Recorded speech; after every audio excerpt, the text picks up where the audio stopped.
this is Mr. Boggs, and we're talking about in this video the law of gravity, more specifically the law of universal gravitation.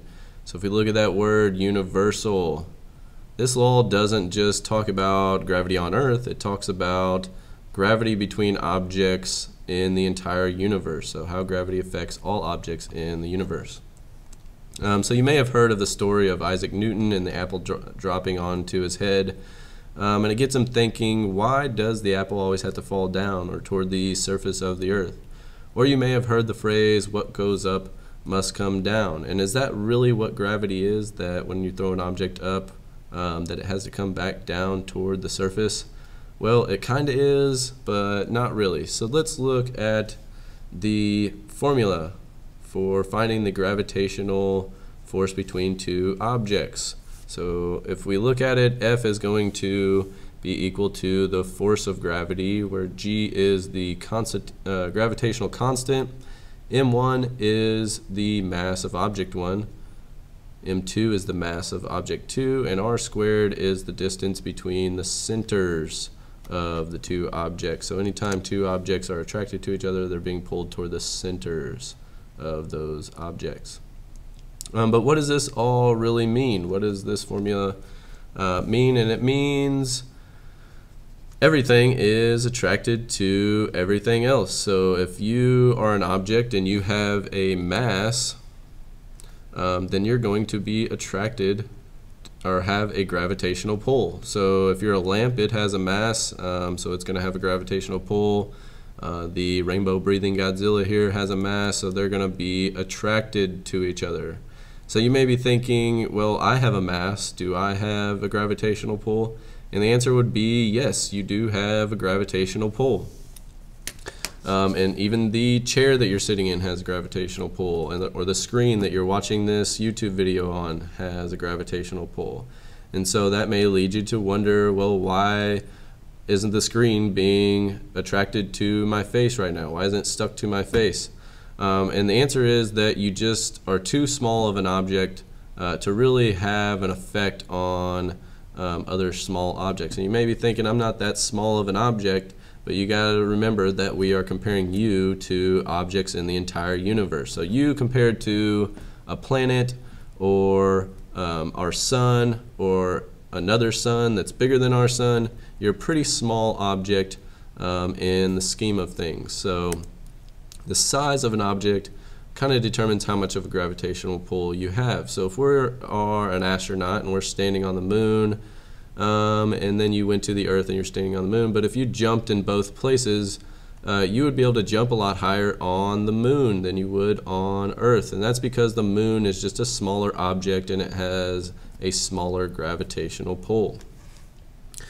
And this is a good time to talk about the difference between mass and weight. So what is mass really? Mass is just how much stuff is in an object, what makes up that object. So if we're talking about the astronaut here, it's all his bones, his muscles, everything that's inside his body that makes up that astronaut, how much stuff is inside of him. So if he's standing on Earth and the next day he goes to the moon, does his mass change? No, it wouldn't. He would still have the same amount of things that make up his body there. So mass doesn't change depending on where you're at. Weight, on the other hand, weight is just how much gravity is actually pulling down on that mass. So if we wrote the equation for weight, it would look like W equals mass times gravity. So really, what is weight? Weight is how much gravity is actually pulling on a mass. So if you think about whenever you weigh yourself on a scale, so I'm going to try to draw a scale here. If you weigh yourself on a scale, this is one of those old school scales that has the big dial up here. What are you really taking a measurement of? You're taking a measurement, and either you're a really small person or you're really standing on a really big scale, but you're measuring how much gravity is pulling down on you. That's why you have to stand on top of the scale. So weight is different from your mass. Mass is how much stuff is inside of you, and that doesn't change if you're standing on a different planet. but weight would. So if you weighed 75 newtons, and we say newtons because weight is measuring the force of gravity on your body. And remember, we measure force in newtons. So if you weighed 75 newtons on Earth, and then you go to the moon, you're going to weigh a different amount because gravity, there's less gravity there. In fact, it's about 1/6 that of Earth. So you'd weigh about 12.5 newtons on the moon. So that's kind of the difference between weight and mass. There is a difference, and people use those two interchangeably sometimes. Another thing, so now we know the size of the object determines how much gravitational force it has between those two objects. Another thing that affects it is the distance. So we know that size does. So if we actually drew the size of Earth compared to the sun, this isn't really to scale. Our sun and our Earth aren't really to scale. It would only be about this big compared to our sun. So the sun is a lot bigger than the Earth. So you think, if it's such a massive object, why doesn't the sun just pull us right into it? And that's because it's just simply too far away. So distance between two objects also affects how much of gravitational attraction between those two objects there is. So the sun is actually 149,598,261 kilometers away from the Earth. So it's a really far distance between the sun and the Earth.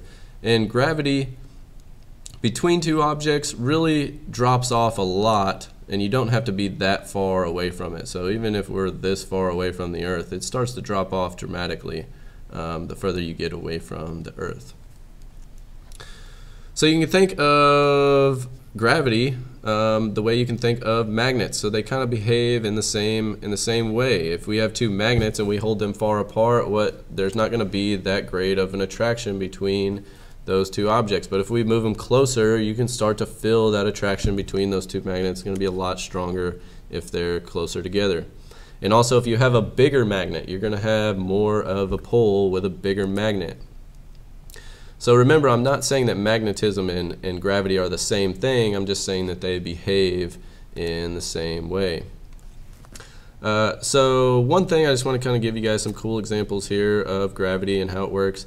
One thing I'm curious about is what it'd be like to go into outer space, and what it'd be like to be an astronaut, and do they experience gravity? So if we look at the pictures here of astronauts in our, sorry, let me bring that back here, in our space station, it doesn't look like they have much gravity there. You can see, and it's actually kind of hard to tell which way is up and which way is down, because they don't have much gravity in outer space. And if you look at this picture here, it's kind of hard to, I mean, you wouldn't be able to tell which way is up and which way is down if you didn't have the Earth as a reference point. And I always get the question, would these guys being upside down, is the blood rushing to their head?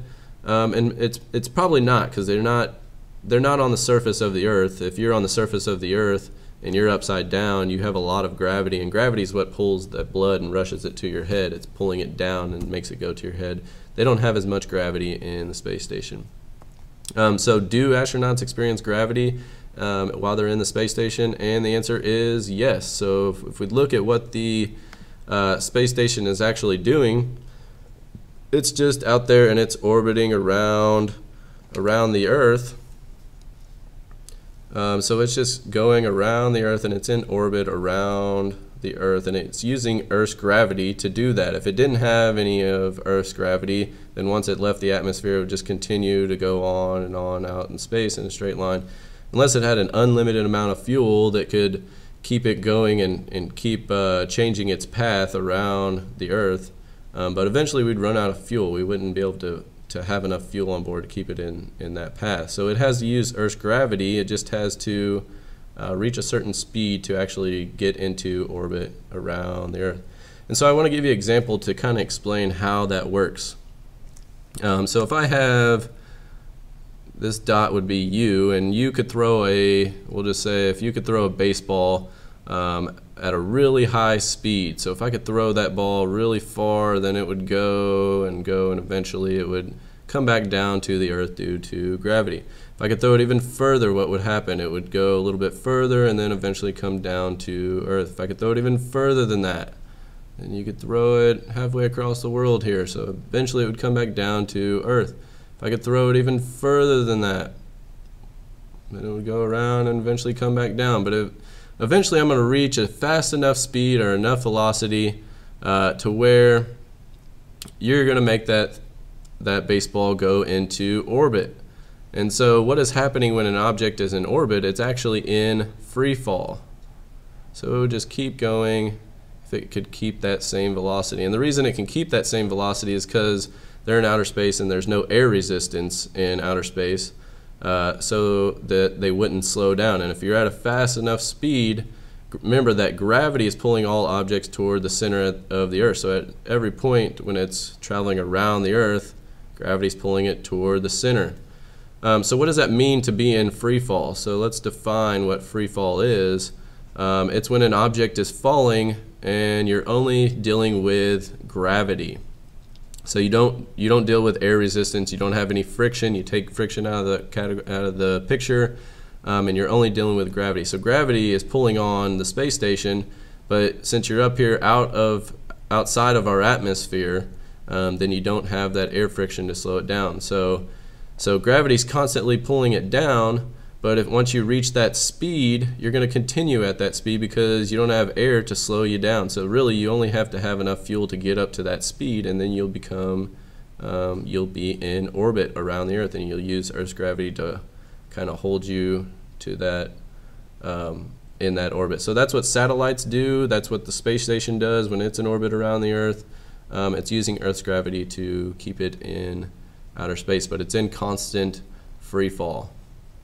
And that's also, let's look at, that's also how the Earth orbits around the Sun. So the Earth is at a certain velocity fast enough to keep it from being sucked into our Sun. So it takes 365 days to get all the way around the Sun. So whatever that velocity is, that's how fast our Earth is traveling. So if it's reaching a fast enough velocity, it's in constant free fall around the Sun, but that velocity, that force going this direction, is going to be great enough to overcome the force of the Sun's gravity pulling it in. So that's how we stay in orbit around the Sun, and that's how the space station stays in orbit around the Earth. So what have we learned so far about gravity? We've learned that the force of gravity acts between all objects. So all objects have a gravitational force. If the mass increases, the force of gravity increases. And if distance increases, then the force of gravity decreases, or vice versa. If the distance decreases and you get closer, then force of gravity is going to increase. So getting to the last question, sorry, just to keep you guys wondering, if I asked you what actually causes gravity, or what makes objects become attracted to each other, what is actually causing that attraction? And the answer is that we just don't know. And that's one of science's great mysteries. We don't have any conclusive evidence on what actually causes gravity. We just know that gravity occurs.